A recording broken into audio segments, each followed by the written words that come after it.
तो पीटते तो हम बहुत भयानक है, पुलिस वाला डंडा से पीटते हैं। लड़कियों से आपको विशेष प्रॉब्लम कोई नहीं, कोई प्रॉब्लम नहीं। आप हमेशा सीबीएसई बोर्ड की लड़कियों को हर वीडियो में घसीट लाते हैं। 9th से पहले हम क्लास में टॉप करते थे पीछे से, मतलब लास्ट से सेकंड या थर्ड आ जाते। पापा ने हमको अब इतनी उम्र हो गई कभी नहीं मारे, और मम्मी ने तो ऐसा कोई चीज़ नहीं छोड़ा जिससे पीटी नहीं हो। लाठी डंडा, हाँ, कोई चीज़ नहीं छूटा होगा जिससे नहीं पीटी हो।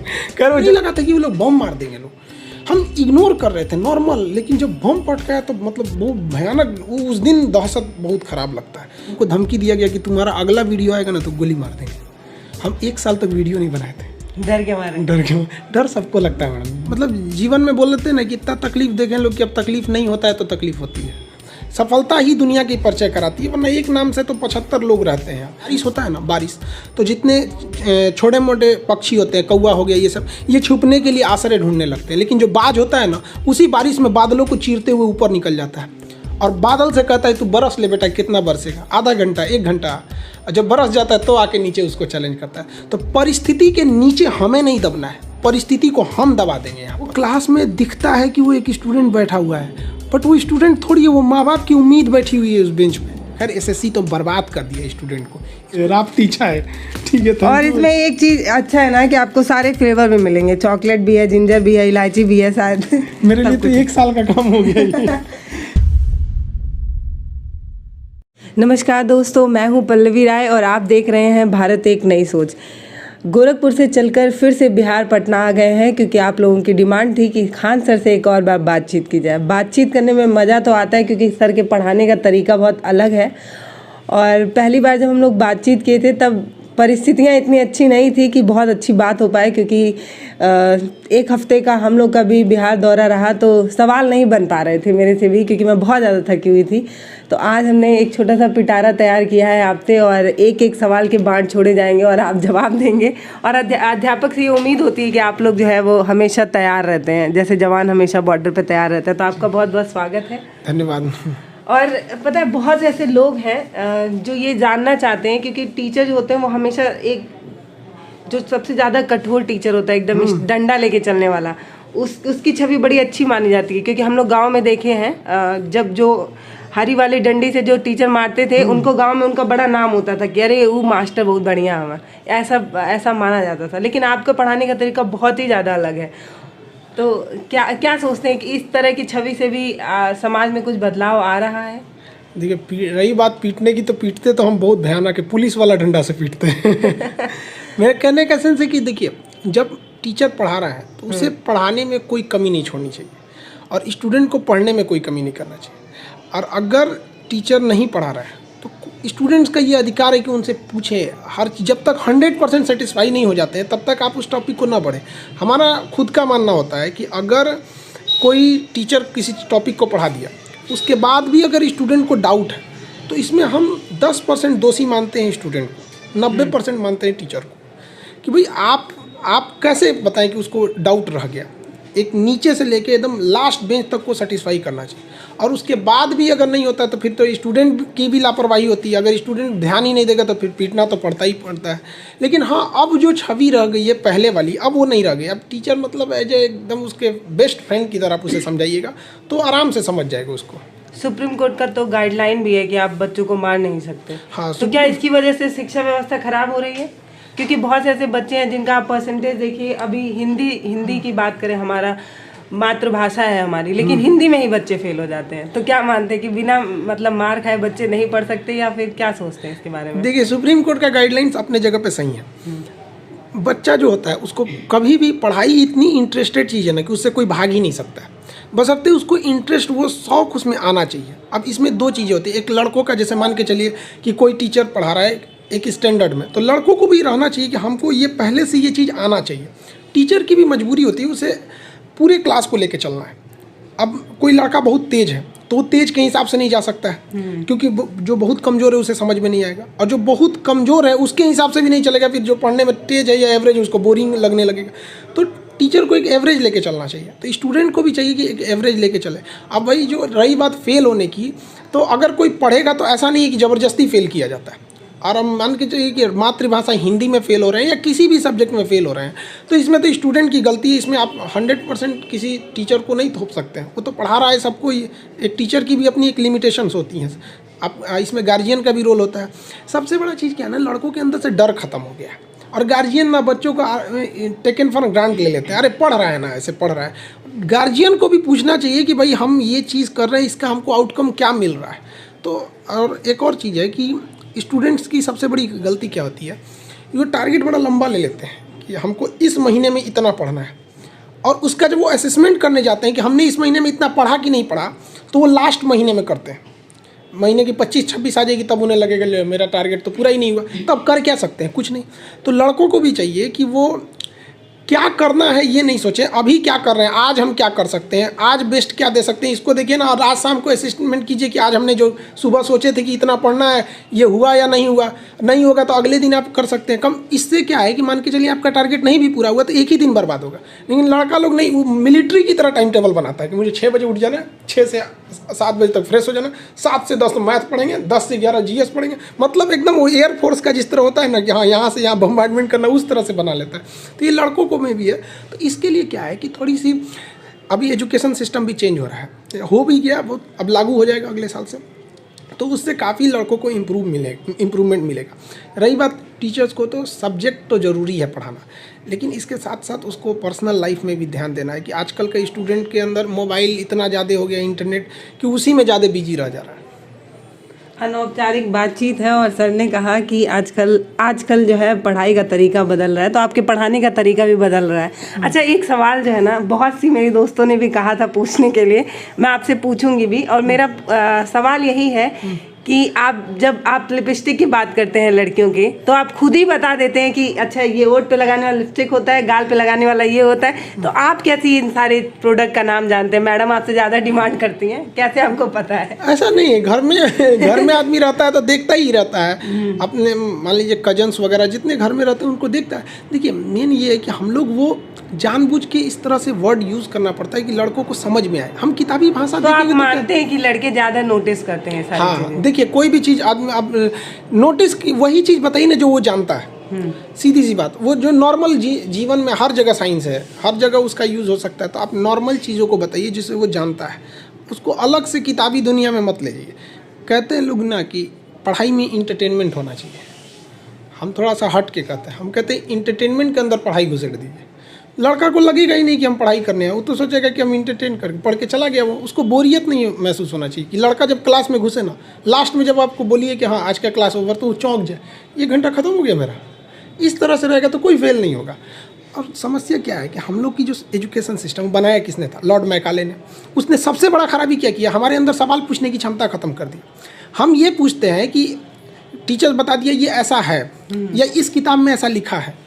हम ये कहते हैं कि जिस किताब में ये लिखा है या जिस साइंटिस्ट ने ये बताया है, उसके पास अलग से तो कोई दिमाग नहीं था, उसने क्या सोच के ये सिद्धांत दे दिया। हम वो क्यों नहीं देखते हैं? जैसे अगर हमें प्यास लगे तो कोई 1 गिलास पानी ले आके दे दे तो प्यास तो बुझ जाएगी, लेकिन हम उस आदमी पे डिपेंडेंट हो जाएंगे। तो हमें ये सोचना चाहिए कि जब प्यास लगे तो हम वो जगह ढूंढ ले, पानी आ कहाँ से रहा है, फिर वो आदमी रहे ना रहे कोई फ़र्क नहीं पड़ता है। तो मैकाले ने ऐसा सिस्टम व्यवस्था बना के चला गया कि हमारे लिए एक बहुत 200 साल जो, देखिए हम लोग जब दिल्ली सल्तनत का काल था तभी हम लोग गुलाम रहे थे, विदेशी आक्रांता आके कब्जा कर लिए थे, मुगलों के टाइम पे भी रहे थे। लेकिन इस समय हम लोग का मानसिक पतन नहीं हुआ था। जो अंग्रेज आए सब ना, उन लोगों ने इस तरह से प्लानिंग किया ना कि आने वाले 200 साल तक को उन लोगों ने ना मेंटली बर्बाद करके चले गए सब वहाँ पे। आज देखिए हम लोग आपस में ऐसा व्यवस्था करके चले गए सब कि हम नए नए चीज़ों की ओर नहीं जा सकते। तो ये सब चीज़ों में अब धीरे धीरे सुधार भी हो रहा है।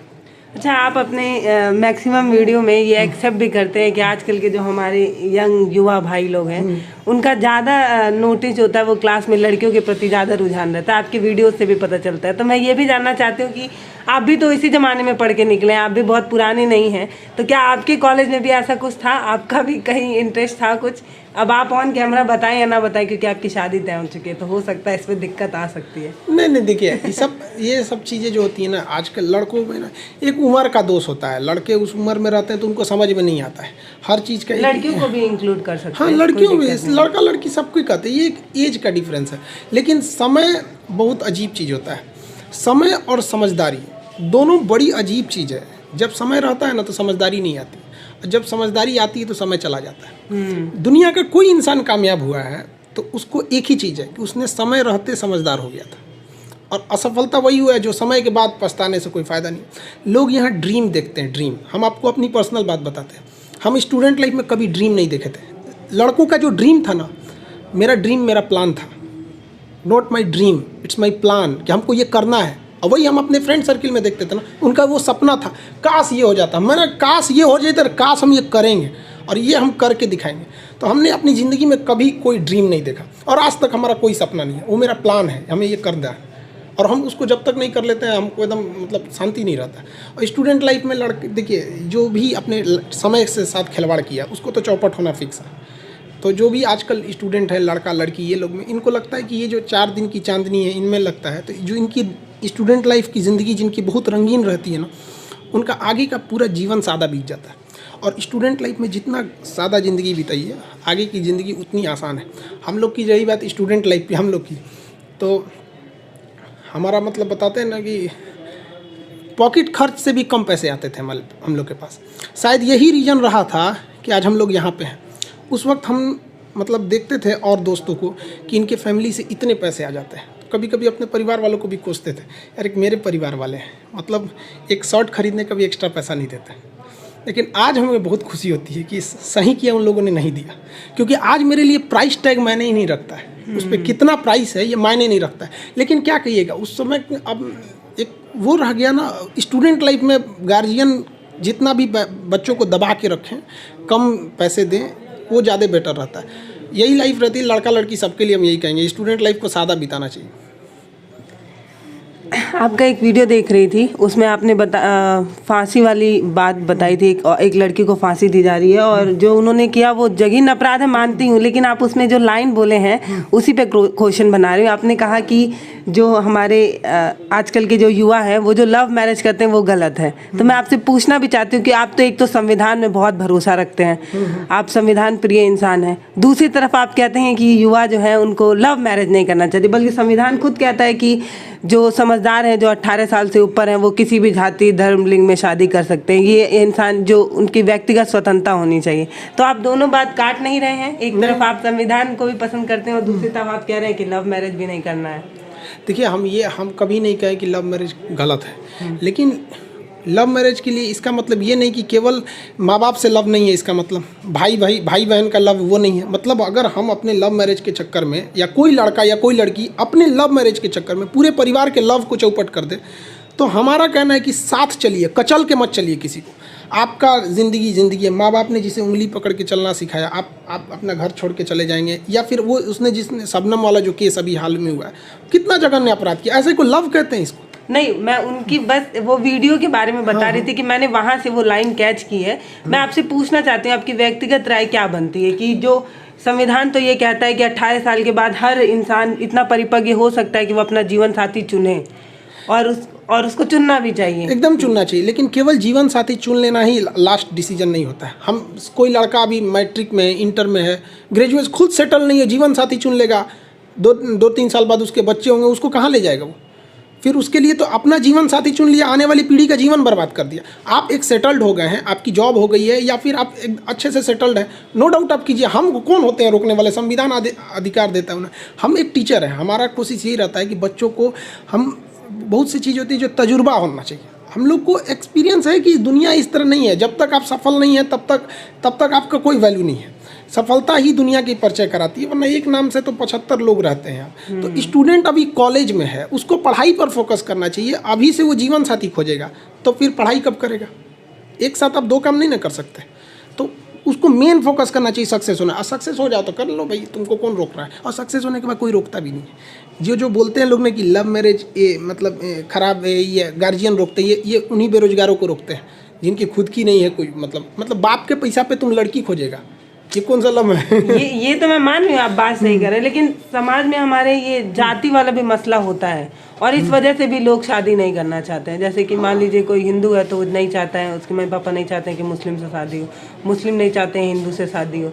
ये सब चीज़ों में चेंज होने में बहुत समय लग जाएगा। ये सब इस पचड़े में नहीं पड़ना नहीं, चाहिए। इस सब चीज़ में हम तो कहते हैं कि भाई ये सब थोड़ा सा मतलब इसमें जाइएगा तो एक पॉलिटिकल इशू हो जाते हैं, सब चीज़ें अलग हो जाते हैं। लेकिन मेनली हम लोग का कहना है कि स्टूडेंट को इस सब चक्कर में जल्दी नहीं रहना चाहिए। सक्सेस हो जाओगे तो माँ बाप खुद ही कह देते हैं। एक लड़का अच्छे से सक्सेस हो जाएगा तो माँ बाप उसको कभी नहीं दबाव बढ़ाते, वो खुद कहते थे भाई देखो तुमको अपने पसंद के हिसाब से देख लो। नहीं तो उनको डर होता है कि वो करेगा अपने मन का ही, सेटल है, कमा रहा है तो वो करेगा। तो फिर क्या दिक्कत है उसको लिए? पहले सेटल हो जाना चाहिए ना। First become philosopher, then first become rich and then become philosopher.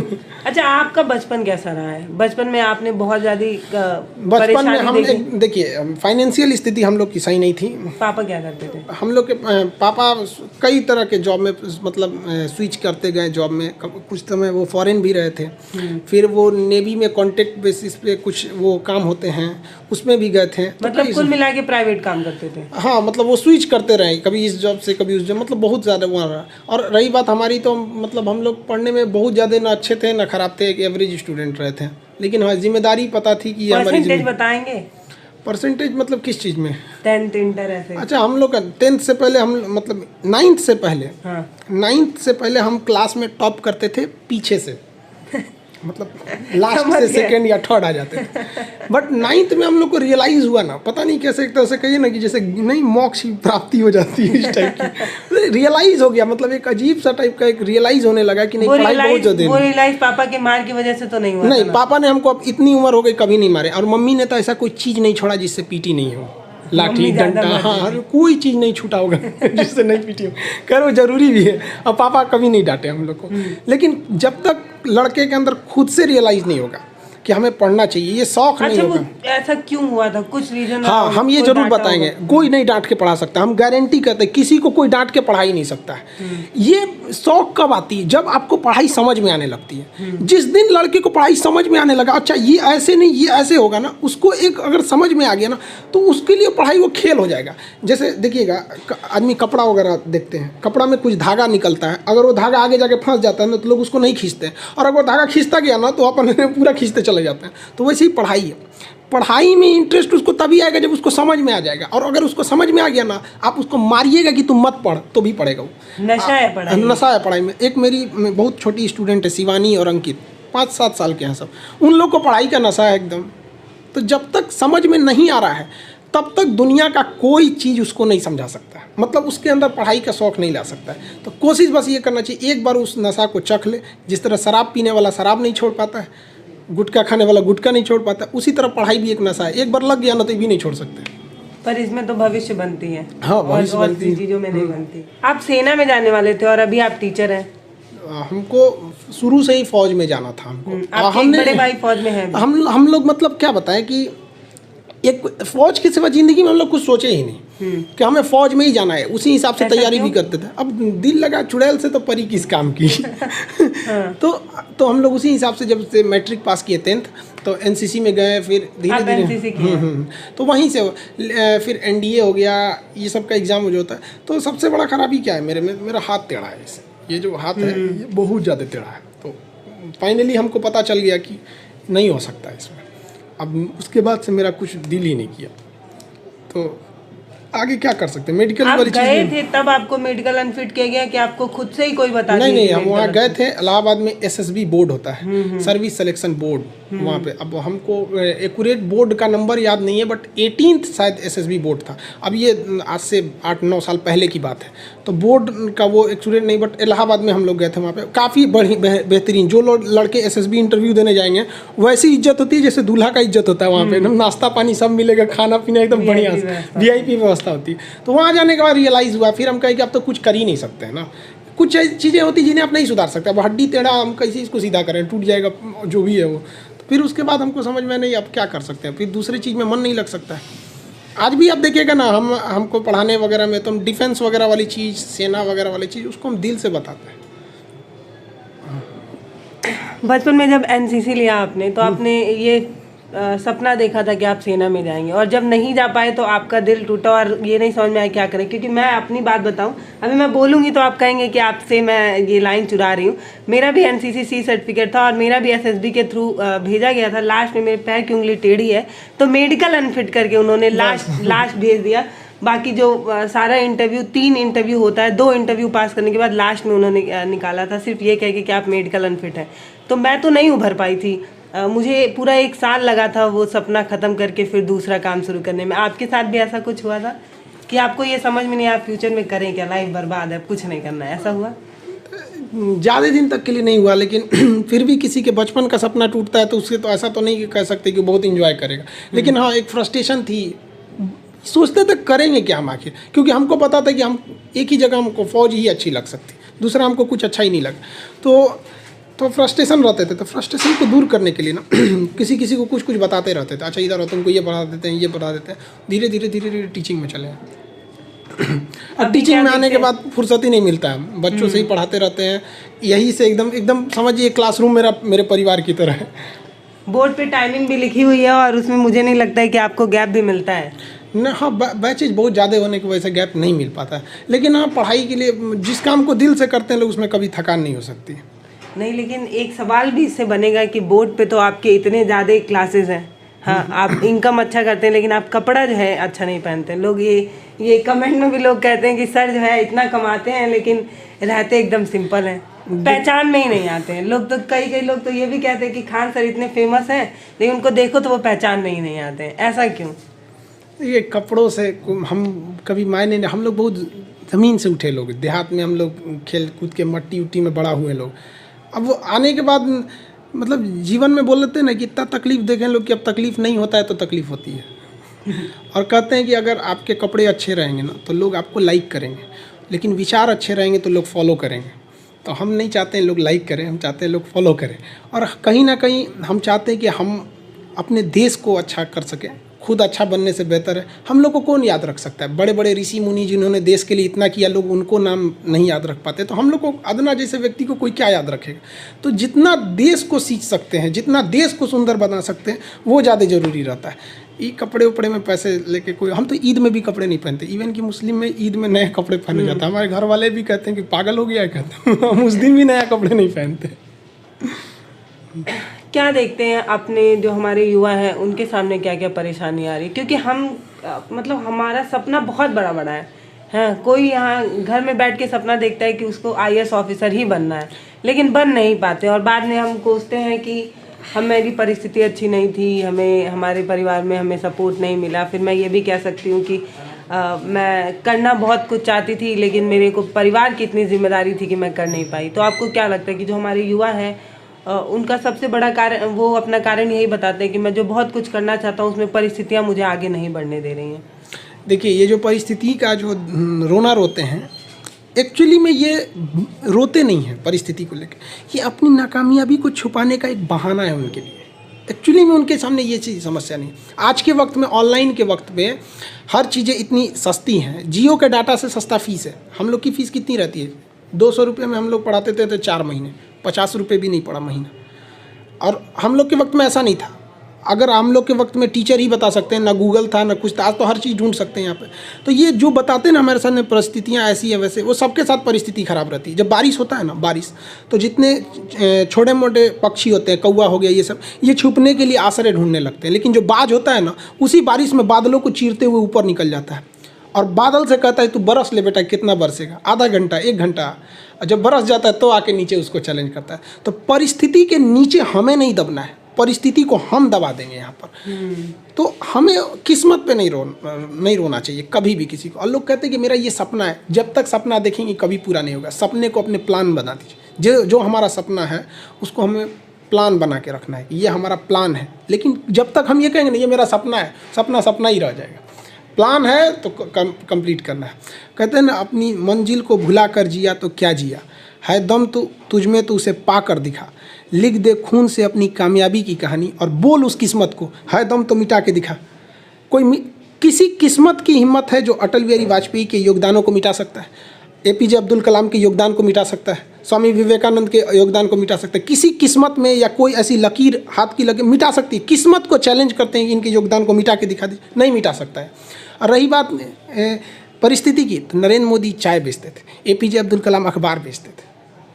हाँ, सरदार पटेल, भीमराव अम्बेडकर को क्लास में घुस के पढ़ने नहीं दिया गया। ये लोग जब ये कहते हैं कि हमें परिवार न है, तो आपके आँख फूट गई थी इन लोग की परिस्थितियाँ देखने में। परिस्थिति किसी को नहीं रोकती है। हम जब तक परिस्थिति के आगे नहीं हार सकते हैं तब तक परिस्थिति हमें नहीं हरा सकती है। यहाँ पे इस दुनिया, रही बात करते कोई हमारा साथ नहीं देता है, दुनिया में कोई किसी का साथ नहीं देता है।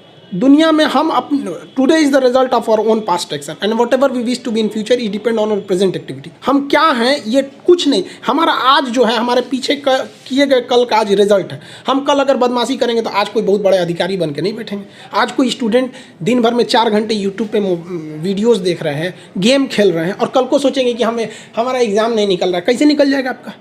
जिस वक्त हम सो रहे होते हैं ना, उस वक्त कोई पढ़ रहा होता है। जब बराबरी में मिलेगा तो रौंद के निकल जाएगा वो। ये दुनिया बहुत तेज़ी से निकल रही है। यहाँ दौड़ने वाले पीछे छट जाएंगे। यहाँ तेज़ दौड़ना पड़ेगा, जी जान लगा के दौड़ना पड़ेगा, तभी सफल हो सकते हैं। परिस्थिति को जो रोना रोता है ना, उनको मतलब बहुत गुस्सा भी आता है अंदर से। ये क्लास में सर ने बताया कि हमने ही बहाना बनाया है ये सब। हम अगर 1 घंटे भी पढ़ते हैं तो हमें लगता है कि हमने 1 घंटा पढ़ा है, पर सच्चाई ये है कि सामने वाला 4 घंटे पढ़ के हमारे लिए कंपटीशन पैदा कर रहा है। शुरुआत में हमको नहीं लगा था कि वो लोग बम मार देंगे। लोग हम इग्नोर कर रहे थे नॉर्मल, लेकिन जब बम पटका है तो मतलब बहुत भयानक, उस दिन दहशत बहुत ख़राब लगता है। हमको धमकी दिया गया कि तुम्हारा अगला वीडियो आएगा ना तो गोली मार देंगे। हम 1 साल तक वीडियो नहीं बनाए थे, डर के मारे। डर सबको लगता है मैडम। सफलता ही दुनिया की परिचय कराती है, वरना एक नाम से तो 75 लोग रहते हैं। क्लास में दिखता है कि वो एक स्टूडेंट बैठा हुआ है, बट वो स्टूडेंट थोड़ी है, वो माँ बाप की उम्मीद बैठी हुई है उस बेंच पे। खैर एसएससी तो बर्बाद कर दिया स्टूडेंट को। इसको तो मतलब क्या बोलना चाहिए, इसको तो हमको लगता है ये मतलब एक तरह का ये भी मतलब अंग्रेजों के रास्ते पे चल रहा है स्टूडेंट।